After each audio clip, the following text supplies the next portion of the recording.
So it was necessary for James to address the issue of faith versus faithfulness in Christ because of the emergence of the concept of that faith alone saves.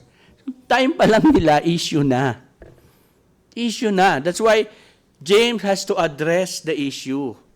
And he has to have to separate the difference between faith and being faithful and, of course, faithfulness. And he said that faith alone without works during that time was a primary teaching of the Nicolaitans. Diba? The teaching of the Nicolaitans that Jesus hates continued from the time of the apostles to the present.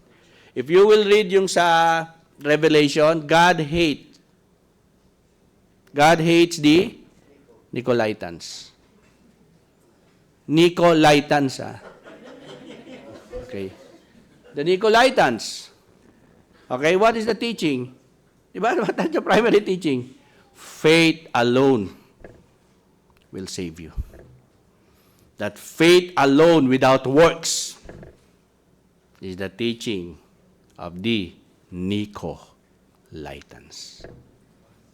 And James has to address the issue during that early time. And in Revelation, God said God hates the Nicolaitans. So James, with scathing, strong language, di ba? Ano yan sa Tagalog? He chastised the believers of the concept of salvation by faith alone.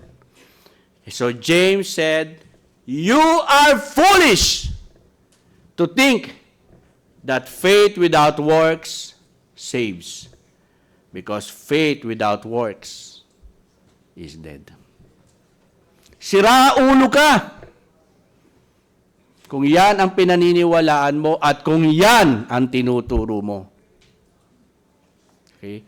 Faith without works is actually dead.